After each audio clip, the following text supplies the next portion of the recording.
আজকের এই টপিকটি থেকে বিসিএস সহ বিভিন্ন চাকরি পরীক্ষায় এবং বিভিন্ন বিশ্ববিদ্যালয়ে ও মেডিকেল ভর্তি পরীক্ষায় অসংখ্য প্রশ্ন এই টপিকটি থেকে এসেছে।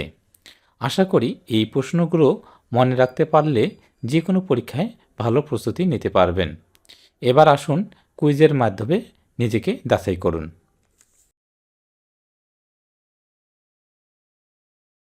কোন স্মৃতিসৌধটি সম্মিলিত প্রয়াস নামে পরিচিত?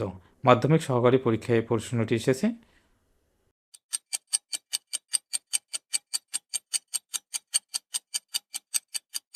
উত্তর সাভার জাতীয় স্মৃতিসৌধ। জাতীয় স্মৃতিসৌধর স্থপতি কে? 14তম বিসিএস এবং 13তম বিসিএস পরীক্ষায় প্রশ্নটি এসেছে।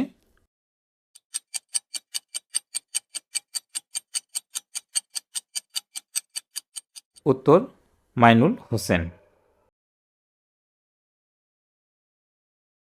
জাতীয় স্মৃতিসৌধের স্থপতি মাইনুল হোসেন কত সালে মৃত্যুবরণ করেন? এনবিআর এর সহকারী রাজস্ব কর্মকর্তার পরীক্ষায় প্রশ্নটি এসেছে।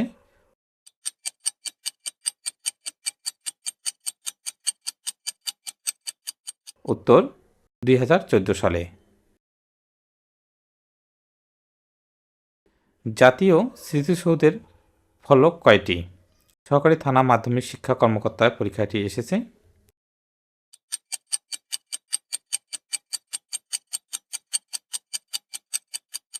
উত্তর 7টি। বাংলাদেশের জাতীয় স্মৃতিসৌধের কতটি কৌণিক স্তর রয়েছে? জাহাঙ্গীরনগর বিশ্ববিদ্যালয়ে প্রশ্নটি এসেছে।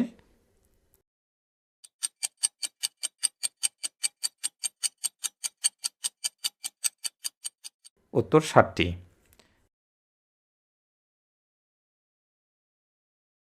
জাতীয় স্মৃতিসৌধের উচ্চতা কত? অগ্রণী ব্যাংক পরীক্ষায় এসেছে।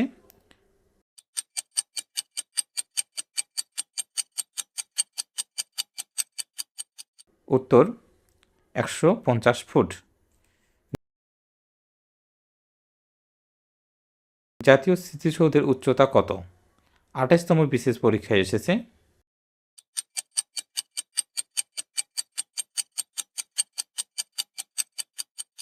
এটার উত্তর অপশনে নাই, এটা আমাদের নোট মনে রাখতে হবে। 45.72 মিটার।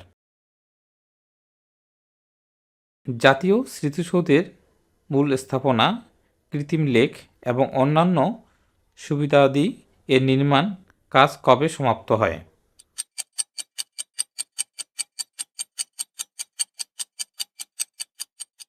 উত্তর 1982 সালে। জাতীয় স্মৃতিসৌধটি কবে উদ্বোধন করা হয়? প্রাক প্রাথমিক সহকারী শিক্ষক পরীক্ষায় এসেছে।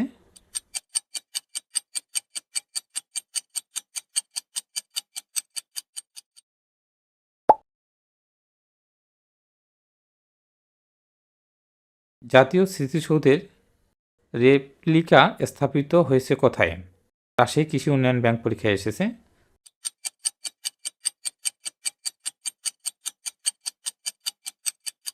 উত্তর ভারত।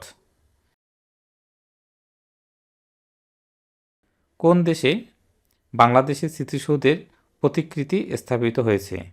রাজশাহী বিশ্ববিদ্যালয়ে প্রশ্নটি এসেছে এবং 10তম বিজিএস সরকারি জজ পরীক্ষায় এসেছে।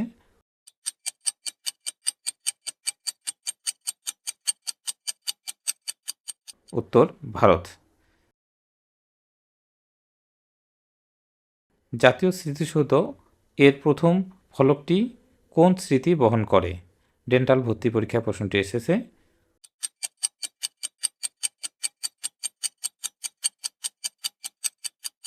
উত্তর ভাষা আন্দোলন।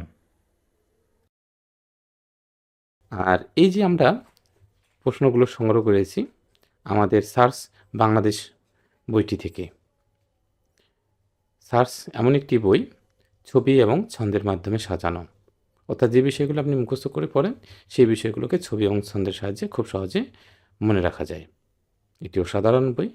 আর এই পেজে আমাদের অসংখ্য ভিডিও রয়েছে বাংলাদেশ বিষয়গুলি নিয়ে, আশা করি ক্লাসগুলো দেখলেই বুঝতে পারবেন যে একটি অসাধারণ বই, খুব সহজে আপনি ছবি এবং ছন্দের মাধ্যমে মনে রাখতে পারবেন। আজকে এ পর্যন্তই। সবাইকে অসংখ্য ধন্যবাদ।